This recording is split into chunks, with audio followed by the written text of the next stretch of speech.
his last name. right. I always say Cannistraro.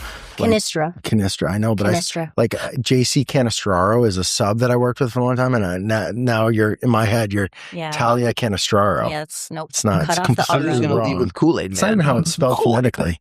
Mine? Yeah, Cannistraro is not. No, there's no. You have extra letters in there. Welcome to the Real Estate Addicts podcast. We're here with Talia Cannistra. Cannistra. Cannistra. It's okay, Mark. We've been friends for a really long time. Yeah. That was bad. Just got nervous there.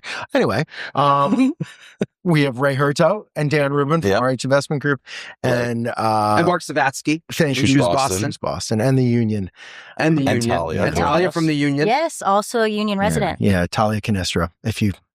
Some people can't. Oh, what's your company? My firm is Studio Cann. Perfect. We're a boutique architecture firm here in the city. And a founding member at the Union. Yes. Excellent. Very Which exciting. just opened. Yeah, we're office mates. Congrats. So co-working space for real estate professionals in South Boston. Yeah, so this is day 2. Grand opening was yesterday. This is the week. Oh, nice. I'll Italian. It's been really nice, actually. I was there for the majority of the week, and people were in and out, flowing, saying hi. It was really nice. Very activated. Yeah, That's great. So we're hoping for that energy long term. definitely. We actually have our first hire too. We brought on board Sham, and he's in charge of multiple things, but one of them is like programming the space. So I've connected him with like a lot of vendors, super smart consultants, people that I refer to a lot when I run into roadblocks, and I'm sort of schedule trainings with them and come up with PowerPoints in different formats. And yeah, our events calendar is filling up. Very That's great. Yeah. It's awesome. Talia, do you have any employees or are you on your own 100%? I do. I have 4 employees, Nice. and they've been with me for anywhere between 5 to a year and a half, 5 years to a year and a half. So it's been really nice. We have some continuity there. That's Excellent. Are they all local or are they remote? They're remote. I have one in Alston, one in Beverly, one in Maine. Okay. One in Remote, Easton. like yeah, ish, though. They're not. Yeah. No, they're all based. New England. Perfect. New England. Yeah. It's been good. And I've known most of them through referrals, or just working with them or being around them. So it's been really nice because we have that connection of like friendship too. That's nice. That is nice. Are you How guys- often do you guys get together? We used to get together once a week on Mondays. We would be in the office. Now with the union, I'm going to figure out that flow a little bit. But we're in contact constantly on Teams. I mean, it Nice. never stops, which is good and bad, right? Yeah. But yeah, I'm pretty much involved in everything going on in the firm. So whatever they're working on, I'm fully aware of what it is, and they can count on me for questions or client management. That's awesome. Yeah. That's good. All right, and I'll do one more interview style question just to get everybody to know you. Sure. And for my own benefit. So, who are your typical clients? Is it do you have like a developer and sort of we'll call them retail or homeowner split, or is it just one or the other bucket? It's honestly a pretty even split between property or homeowners and developers. I do everything from single family all the way up to hundreds of units of multifamily. I do commercial spaces, educational. We have a bunch of Goddard schools, cannabis dispensaries. So nice. we're all over the range of architectural projects. That's cool. Do you like work in discounts into your fee structure? Only with you. I meant for product retail establishments. Yeah. Cannabis No. is a hot button one. Where are we on that? Like, are we having it? Are we not having it? Is getting descheduled? There's I something feel like happening. Yeah. Yeah. They want to get it on the ballot for November, don't they? Isn't there a I ballot? don't see how you can take it away. No, Billions of dollars Yeah. of revenue. I mean, It's a that's little like bit on the table. It's insane. that's crazy. It definitely slowed down a lot faster than people are anticipating, I think. Like everyone was investing in cannabis, and then all of a sudden things just halted, and I don't know exactly why. I feel like it has to do with funding, but I think that people were anticipating it to be more like liquor stores. Like if you're going to have everyone every few blocks, people were thinking cannabis could have the same market, but I don't think that the people were as receptive, which was a very interesting thing. Similar to everyone investing in multifamily in Massachusetts. Yeah, a little bit of like a gold rush, a tulip craze. Now everyone's all waiting. those Everyone's things. also waiting for Yeah. what happens in November with rent control and stuff before they kind of figure out what's going to happen. Yeah. So I went to a Should be bachelor party in interesting. Miami, and I procured some gummies for the team, and I bought THCP gummies. Don't be very careful. Yeah, what's the P? The P, it basically is 100 times the potency of like what you would otherwise take. I thought I killed everyone in my, like, all my best friends. Including yourself. Yeah, oh yeah. I woke up the next day. It was like, I wake up at like 5:36. It was 12:30 in the afternoon, and I could hardly move my muscles. All right. Well, there's How a many good milligrams PSA, did you take? folks. So we had like a yacht reserved that day, and my buddy Diego's just like, we're on the water, like, Diego, come swimming. He's like, I'll just drown. I don't think that I can physically like move. That was the next day. Oh my God.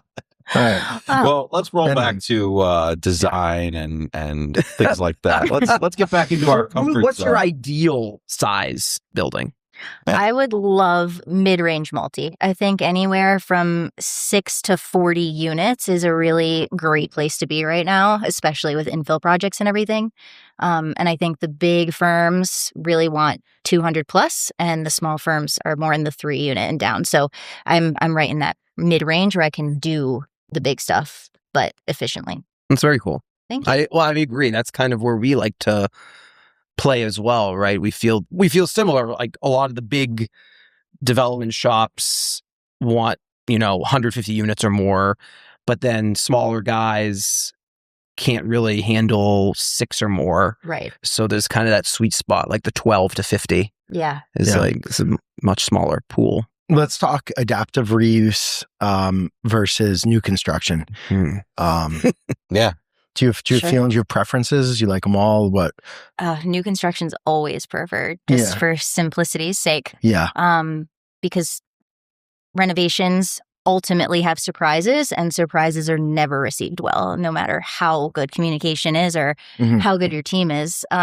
So new construction is great, but we are capable of renovations. We do a ton of them, and we just have to be really in tune and connected with our contractor at the early stages. So we can do selective demo. We can figure out what's actually in there and try to eliminate some of those surprises. I think it's the hardest part with adaptive reuse. We're doing it right now, and it took a lot longer to get our permitting and drawings finalized because we started doing demo, and then we would uncover things, and then we would do more demo, and then we would uncover more things. Yeah. And we chose to do some demo so we could try to minimize those surprises. yeah, but then it's just like getting structural back on site and getting architectural back on site and figuring out what we need to do with the beam that was cut 100 years ago, but now it's exposed. So Right. we have to figure it out because it's on us now. And so things like that, I think adaptive reuse, it's fun, but it's definitely challenging. Right. Yeah. And time consuming sometimes. Yeah, I have Yeah. a friend doing a office to resi project, and all the masonry on the veneer has no seismic clips. It's sort of like freestanding in a sense. Oh God. So, that's $200,000 just clipping all the bricks back to the structure. Oh, God. What, it's just floating? In so many words. But the nice thing about adaptive reuse is that existing to remain.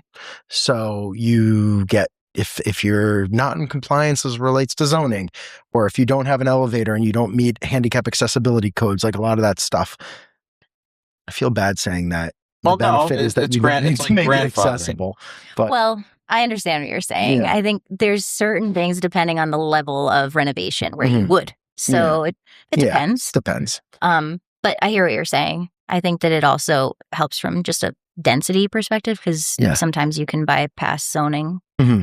Nice to have existing utilities. Are you keeping your gas? And Well, Oh, we got to bring in a new fire line because we got to do a sprinkler system. But Gotcha. but other than that, all the utilities are remaining. Cool. Yeah. And That you've is also- a good part, not having to deal with all those. Well, you don't have to things. do any site work. There's no site work involved, so you can keep the existing foundation, and we're keeping the existing shell, so the framing, The footprint, so the footprint. So there's a lot of cost savings in an adaptive reuse as well, especially today where borrowing And those are costs the projects that are kind of penciling the most right now that we're seeing.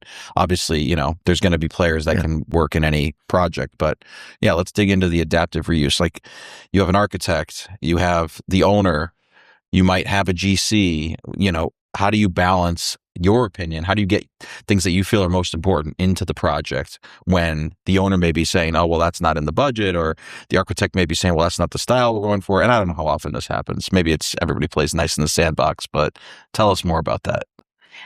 Usually if it's a developer, we're just basing design off of metrics to start. So we want to make sure that we can hit their numbers, and then we layer on style from there. And I think that helps with the conversation because it's opening with, we're getting you everything that you want. We would love to be able to do this style if it's within what you guys like and also what we think is pertinent for this property.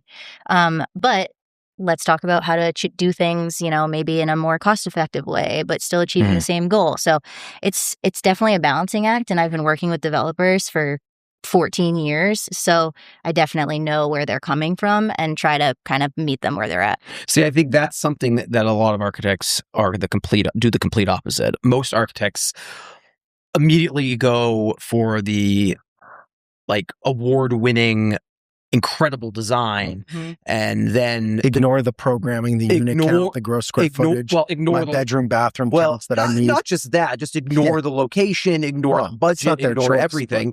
And then they'll just give it to a developer, and the developer will then bid it out, and the developer will shit their pants when they see the pricing, and then they'll go back. And they'll be like, we can't afford this. And then the architect... Then you're into change orders. Well, then the architect... You're not even out of the gate. Then you start getting, then the architect starts getting upset, and then you're, ruining... So I think your approach is, from a developer standpoint, your approach is a breath of fresh air. Yeah. Because developers are always numbers based. And obviously we want to do the right thing and build a nice product, but we got to fit within the constraints of the specific project itself. Absolutely. And I think that's where good architects are the most valuable, because we can balance those things. I'm always thinking of, I'm not going to jog this wall in this particular place because then the structural system's going to be insane, and I don't want to have to VE my countertops because this beam exists.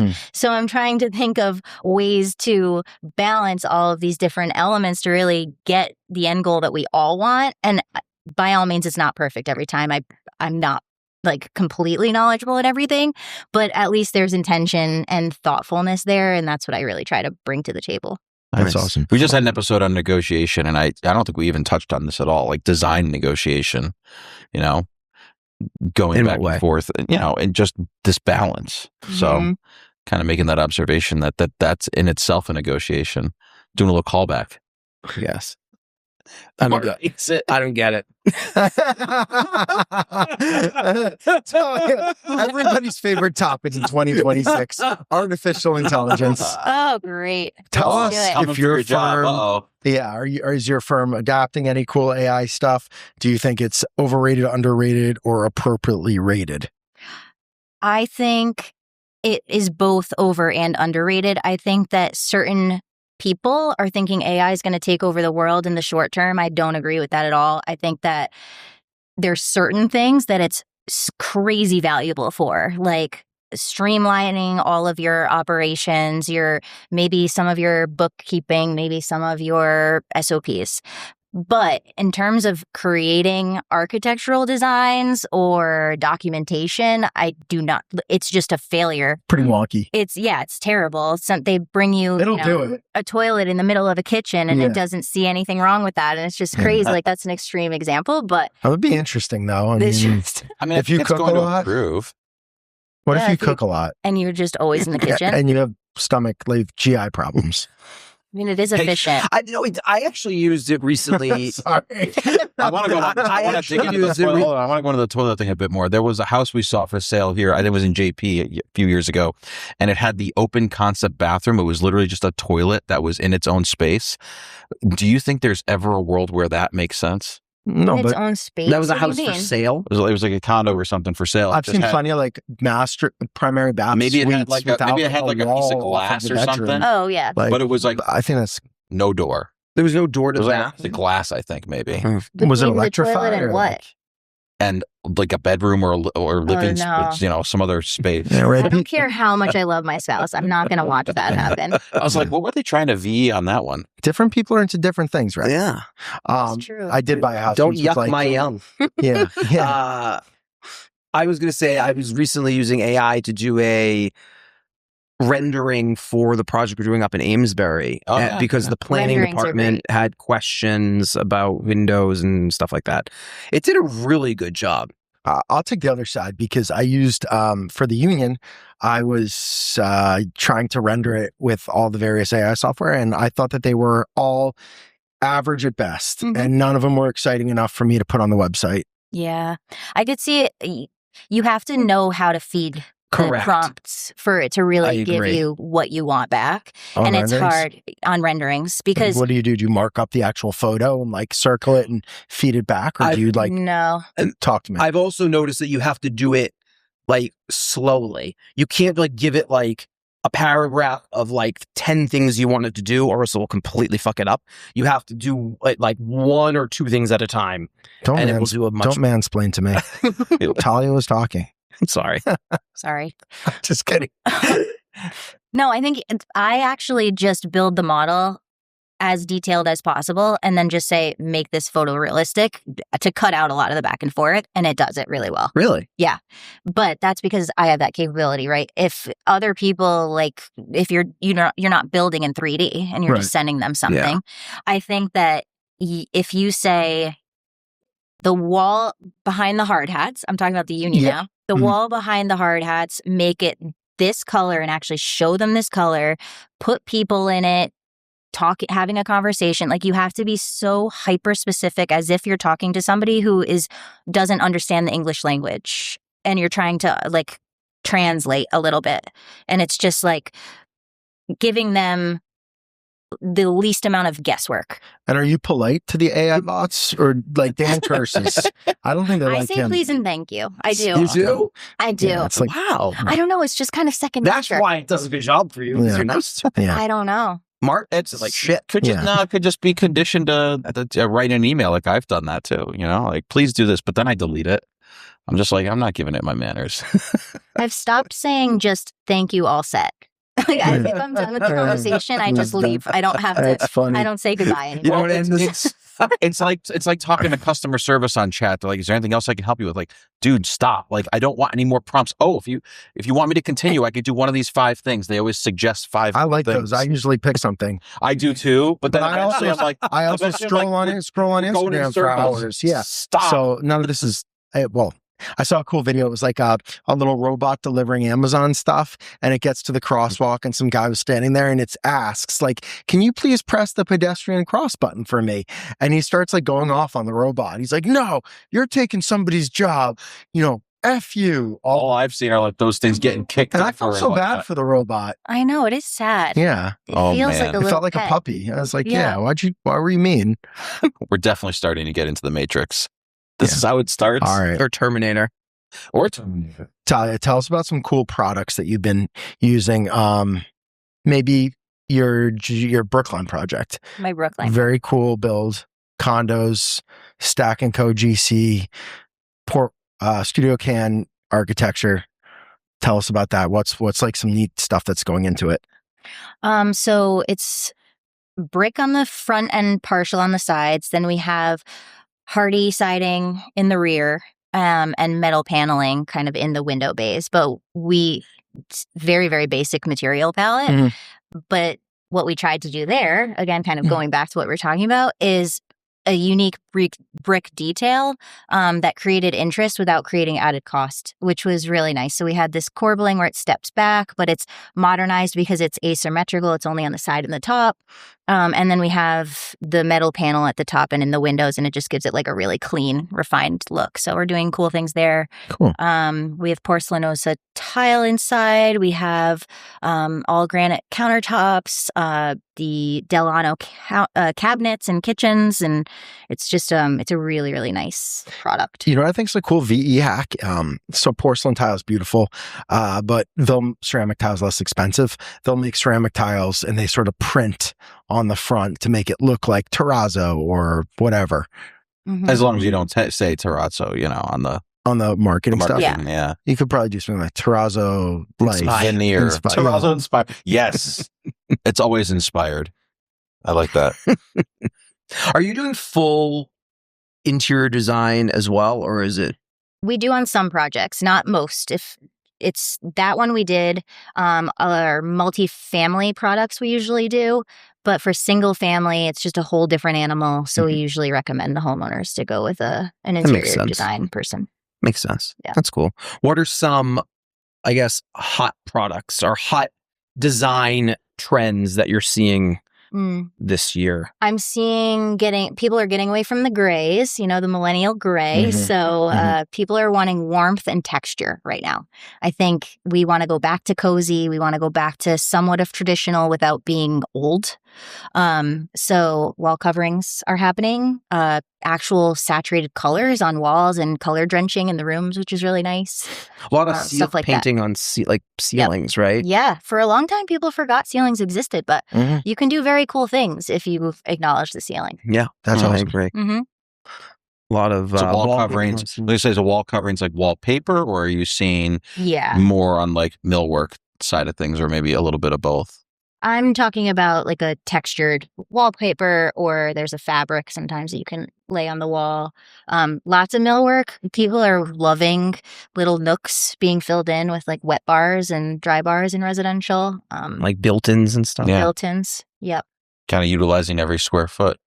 Definitely. I'll tell you, on like the condo side, what I'm seeing is super critical, less to do with like interior design, more to do with programmatic, is having an office. So like 2-bed, 2-bath, great. 2-bed, 2-bath with an office, excellent. Yeah. So that like bonus room, that plus is like such a major need to have for lots of buyers. True. So, and the bonus space of having a sauna in your house is huge. Really? People love saunas. Yes. Really? Yeah, that's very unheard. Steam showers for a while. I'm sure they're still popular, but saunas are a request we're getting now. Yeah.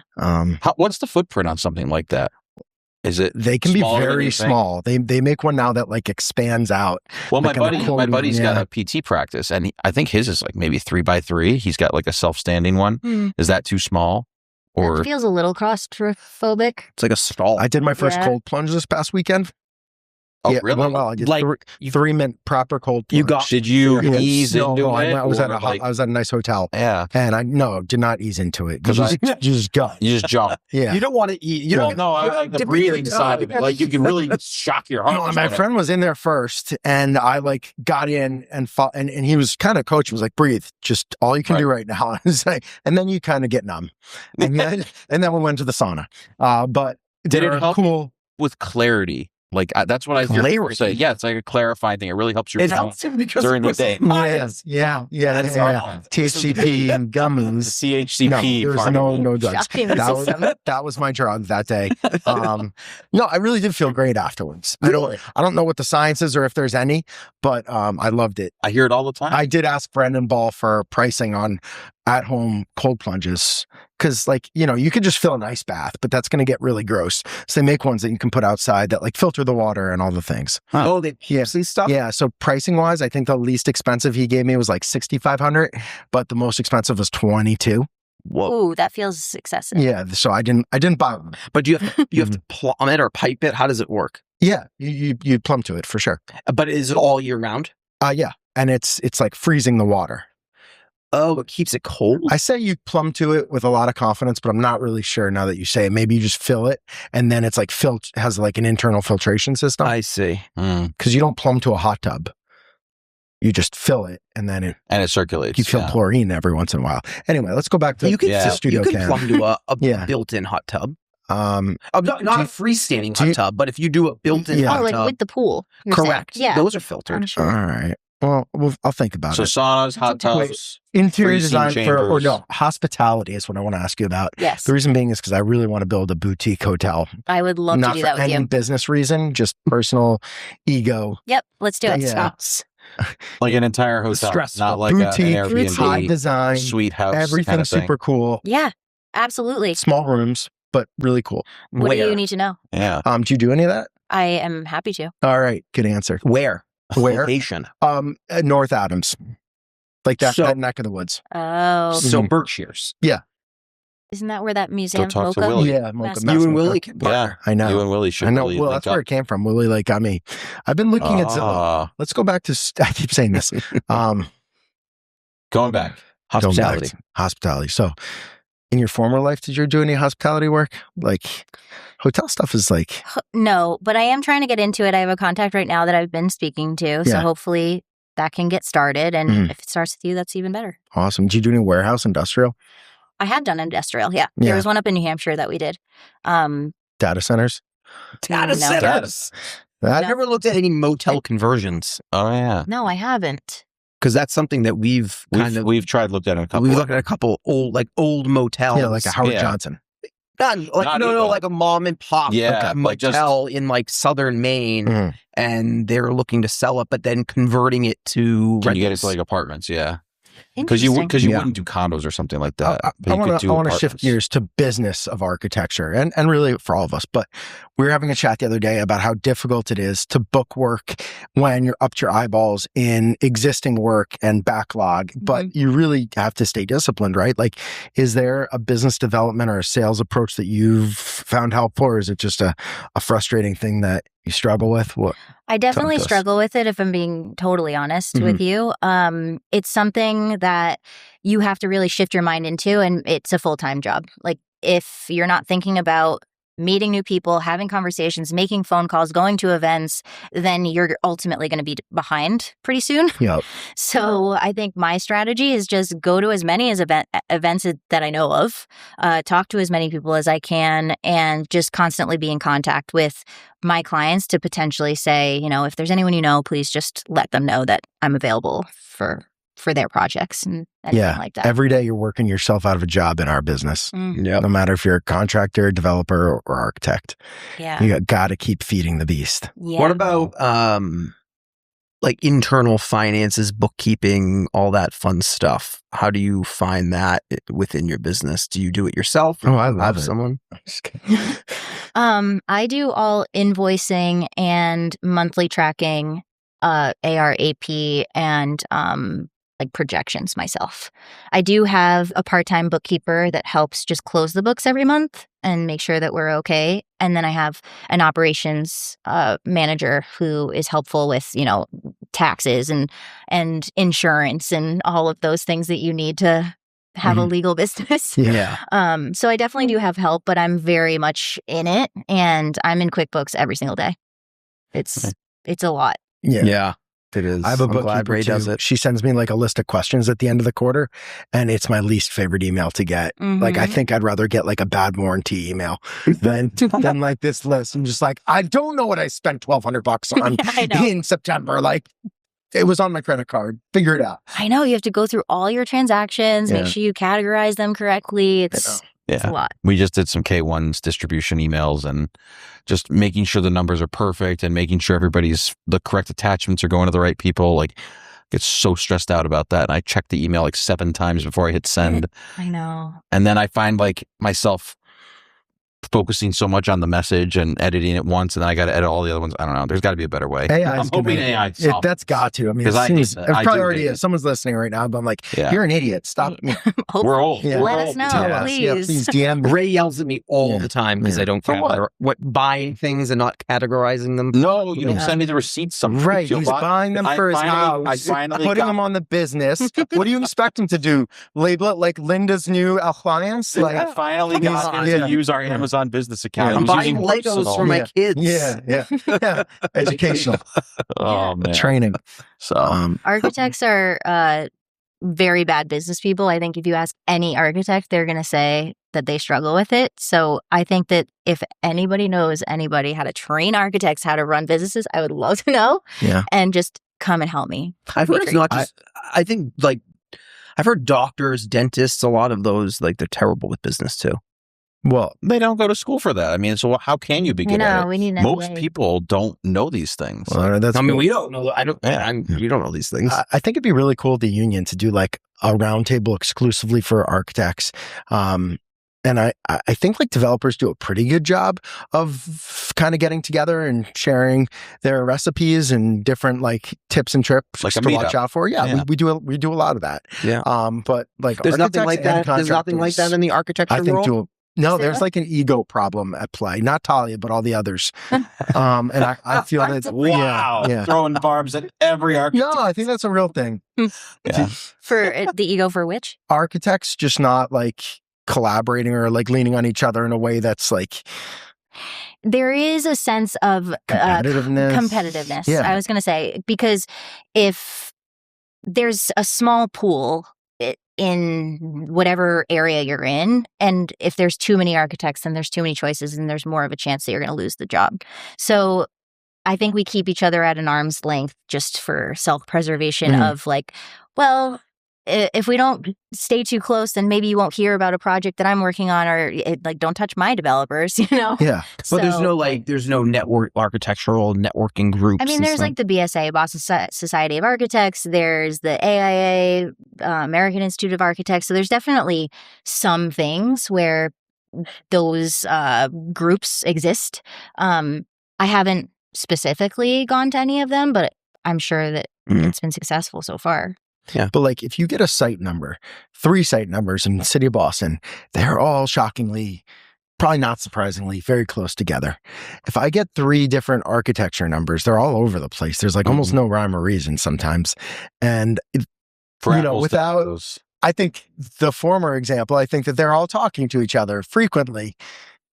Even to the point of perhaps taking turns, which I'm not condoning. But I think you guys... Entering conspiracy theory that's territory. the far end of the spectrum of like too close together. I think architects are on the far, far end on the other side. Well, there's also probably somewhere. There's like different ways that we know or approach in writing a proposal too. Some architects are just percentage based. I'm going to charge you 5 to 10% of whatever the construction cost is, and that's our fee. Some people are based on time. So if I'm assuming it's going to take me 24 hours to 40 hours to do this, then we have a rate that's a multiplier. Some people just do it on range of size. If it's a 20-unit building, I'm charging you X. And if it's a 40-unit building, I'm charging you Y. So there's so many different ways, and there's also so many different costs associated with running each company that we all are just kind of doing it against whatever works for our company at the time. That's fair. And not really thinking about like, oh, well, overhead this guy is huge. Yeah. Because if I have 4 employees plus hopefully paying myself every once in a while, then I might cost a little bit more than a one-man shop, which is fine depending on the project or whatever the case is. But it's challenging sometimes because we obviously want to work on the project if we're writing the proposal. So it's hard to navigate sometimes. It's like what you were talking about in one of the last episodes about getting up in the cost of doing business. People have vehicles and insurance and overhead and all that stuff. So things get expensive very quickly, and you got to pay for your overhead. So construction administration, I find I've never priced it, but I would imagine is very difficult to figure out. The demands on your time are so correlated as an architect doing CA to how cohesive the team is and experienced. And, you get some superintendent who doesn't know what they're doing, who hires a bad sub, and they're calling you every 10 minutes to basically read your own drawing. Well, that's RFIs. Yes. CA would be more like going on site. No, if they screw stuff up and you're like, now I got to point out 17 different things. It's very confident, but very wrong. That's CA. Yeah. It's all of it. That's called CA. Confident wrong. Yeah. Well, it's okay. I'm often confident. Well, hold on. No, because CD sets. RFIs. Yeah. Submittals. On-site. Submittals, That's all under the umbrella. Oh, okay. Yeah. It's really, really CA hard. CA is different. CA is just when they come on site. No. No, it's the submittal part for sure. I saw RFI was during design though, and like after the CD set. This shows your informal training in some of this stuff. I was never trained. I never even set up. It's okay. Trained. Yeah. So CA encompasses submittals and all that. If you have an architect and you don't pay for CA and like you're framing the stairs and the rise runs aren't working because something doesn't count, like I don't know that they have to answer your email. I mean, they should. If we have a construction control affidavit, we do. Yeah. But then we would charge hourly or something. But it's all of it. It's as soon as construction starts, any affiliation that we have with it is under the CA umbrella. Right. And I apologize. I meant more like you work with somebody that knows what they're doing, so you know that the on-site stuff will be less than all the stuff. Than, like Joe Schmo, never done a building before, and you're like, okay, you're missing half the things we put on the diagram or on the drawings, excuse me. Yeah. Or you price it to someone and they sell the plans to somebody else. Yeah. That's a great point. How do you handle something like that? So they get it permitted, approved, then they sell it. Like, does the buyer come on and do you stay with them, or can you say I'm not dealing with this anymore? Because you have the professional liability insurance and coverage. Yeah. It has to be, there's two different ways that I would personally approach that. And I think every architect would probably handle it differently, right? Some would it would be a requirement that they would have to follow the new owner through construction because it's their liability and their stamp. Some people might say, you know what, it's okay. If you want to use a different architect for CA, just give us a liability release. And anything that's within the drawings or anything that gets built, we're completely washing our hands of that. I think those are the two instances that I would do, depending on what the relationship is. It would also depend who the buyer is, because I want to trust the people I work with. I want to feel comfortable in that relationship. So I think it would be a case-by-case basis. I think there's an option C, and I'm glad you didn't throw it out there, but you could say pound sand. These are my drawings. I own the intellectual property. You bought, my services, but these belong to me. You can pay me to transfer them over, or otherwise start again and design something that's substantially different. And it's not that different from like a musical group that sues, another band that says that opening hook sounds a lot like my opening hook. So you better actually change the plans. And so now, as a developer, clarification, are you talking about a full CD set or a permit set that needs to be developed into a CD set? Either. Okay. I think what I'm sorry to interrupt you. No. I'm interrupting you. What you're saying makes sense to me if they were to use the building not for the lot it was intended. So if you were to say, I have a 40-unit building that I really love this design, I'm going to sell it so that somebody could build it somewhere else, then that should be purchased from me because it was my intellectual property and my design. But if they're just building it for where it's meant to be, I see that as a difference in my mind, because it's like, I designed this for this property. If the owner wants to get out of it, then who's to say that the new owner can't just build it? I could be totally wrong. I've been involved in this where I stipulate this up front. So in design contracts that are meaningful size, I will have a clause that spells out if I should get hit by a bus and my wife needs to sell these plans, or I just elect to sell the plans, what happens? I get to take them with me at this cost, at no cost, at whatever. Because otherwise, I think you are very vulnerable that your architect's going to just behave nicely in some way. But I also see their point too. So, have you had any direct experiences in that world? Yeah, we had to get lawyers involved in all the things, and we settled it. We paid a sum. But after you've already paid for the plans? Yeah, we paid for the plans. It's not, a typical AIA contract would stipulate that you don't own the instrument of service. It's whack. I don't even know if that is that. So that's a very interesting business decision, I'd say. And then I guess the other question is if you've sort of given a discount on the design, knowing that you're going to make up for it on the CA side potentially. That never happens. Okay. CA is, so you answered that question. CA is always a loss of money. I don't care who the architect is. Oh my gosh. There's so much more time and work that goes into CA than most people are willing to pay for. Won't speak for you guys. But well, no, our first big project, I was green. I was very green with the submittal process. Yeah. It was what do you need submittals for? It's everything. Yeah. Literally every single thing. And so what I've actually done to try to mitigate that is, instead of saying, here's a lump sum CA fee that's for the duration of 20 months of construction, because it's a huge number that people get scared of, I just say, this is my monthly fee for CA for the duration of construction, so that it's more kind of digestible, and it doesn't feel as... Is it a fixed fee typically?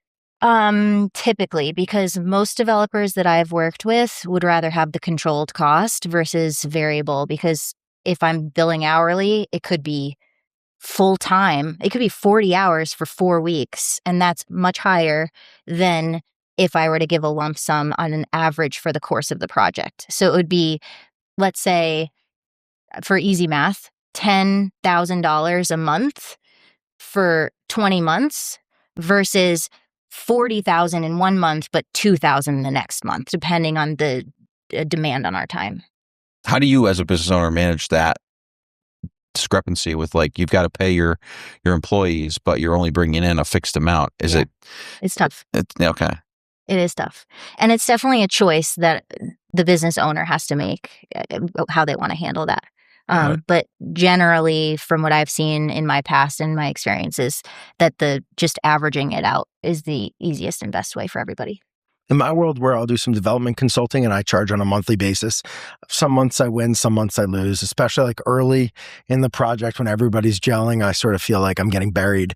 But then there might be 6 months where I'm like, oh, that wasn't so bad. I think I came out a little bit ahead there. Yeah. Nice. Would you prefer it to be kind of the fixed thing or variable? Yeah, fixed. Yeah.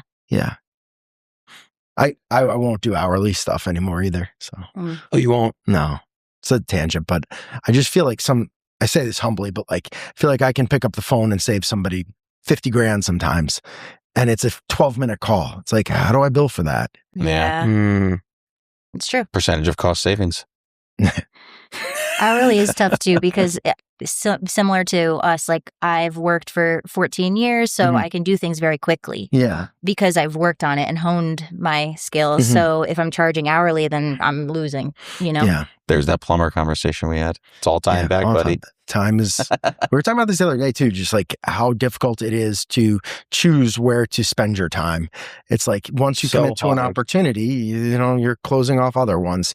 Yeah. And like, especially when we have constraints of the size of our firms. And you can't control when other deals may come out. Yeah, I know. And it's almost like feast or famine, right? Yeah. Do you see that with like opportunities for bidding and things like that? Do you see what we see where it's like market cycles and For sure. It's like you'll be slammed and then you'll have no work. Exactly. It's completely dependent on what's going on in the economy and how you guys are penciling your deals, and meaning developers and even homeowners.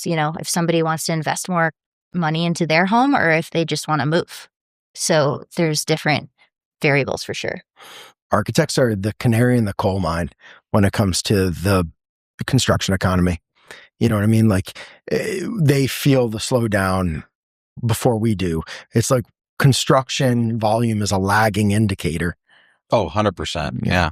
All those jobs that wrapped up like a year or two or even 3 after all the interest rates went crazy. Yeah. Yeah. Architects, lenders, they're the first ones to see the slowdown. Yeah. You can kind of read your future. Yeah, for sure. So thanks for taking the bullet for us sometimes. Anytime. Do you get upset when a project doesn't get built? It depends on the project, but yes, I would love to see more of our projects get built. That's frustrating, yeah. I imagine that's like a carpenter who builds something and then we're like, can you actually change that? And then they like have to take the sawzall out and like rebuild what they already built. And you're like, it's just dispiriting. Yeah. I assume. Oh, for sure. Yeah. Because we put so much emotion into this, right? We spend weeks and weeks and months on, and then it just drops and we never get to see it or walk through it. And I can imagine that from the developer or the owner's perspective, it's the same way because you're spending money on the documentation and not seeing it to fruition. Yeah.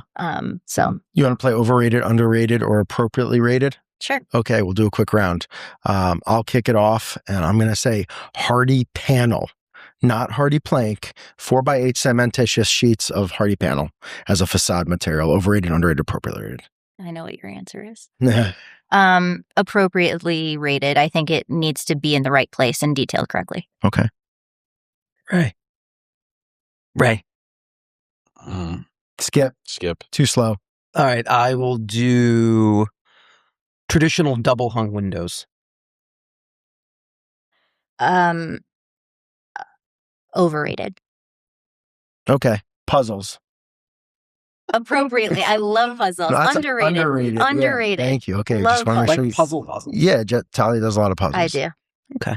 Puzzle rooms. That was my test if you understood the game. Yeah. You're back. Yeah. I'm back. Ray, you gotta go. LVP. Oh, it's fine. Appropriate, I guess. Okay. The Union. Underrated. Over. No, ouch. Well, why is the Union underrated? Because it is the Tell me more. hot spot, the place to be if you want to be with the cool kids in real estate. That's right. How about roof decks? And a fire pit. Roof decks Yeah. are great. I think people love them and for good reason. So underrated. So appropriate. Appropriately rated. People love them. Juliet balconies. Overrated. I agree. French doors. How about sliding doors? Yeah, I was gonna go there too. Sliding glass doors or like closet sliding glass doors? doors. Like sliding glass doors are kind of polarizing, I think. They're fine. Really? I think they're overrated. It's just funny. I think they're underrated. Really? Wow. Because everybody wants to go to patio doors, and one, they're way more expensive. Two, in like our urban tight environments, like you're going to lose a couch or some sort of furniture being there, or it's going to swing out. But a tiny deck is now cannibalized. Accordion sliding doors. Super expensive and impossible to install, and all tons of callbacks. Oh yeah, sorry. Sliders are good. Yes. Yeah. See, appropriately rated. Change minds. Okay. Well, you got a book recommendation for us, or any other podcast, even a TV show that you've been watching that you like? Oh, put me on the spot. I just give you a pretty broad range. I don't listen to podcasts other than this one. Mm-hmm. Yeah. There you go. Yeah, thank you. Book. I'm gonna read The Alchemist soon. So can I just say I'll let you know? TV. Oh, Your Friends and Neighbors on Apple TV. Oh, that's the studio. Studio's good. Friends and Neighbors. I'm waiting. Season 2's coming up soon, I think. I think on Saturday. Oh, really? Yeah. It's great. Great show. All right. We'll watch it. You watch The Studio? No, watched it. I got bored. I stopped at like halfway through. You should watch Friends and Neighbors. Did you watch it? It's with John Hamm, and he like loses everything in his life, and then it's about him reacting to that in a very amazing way. So I think he starts stealing rich people's shit. Oh, I did see that. Yeah, it's just fun, and then he gets into a lot of trouble and stuff, and it's just it's a good watch. All right. Well, with that, thank you everyone for rating, listening, subscribing. If folks want to find Studio Cann, what's the best way to follow you guys? We're on Instagram, Studio Cann, and we have a website, but honestly, Instagram's the best. Yeah, or go to the Union Boss, where you can see all of our members. Take care, guys. Thank you again. Thanks Peace. for having me.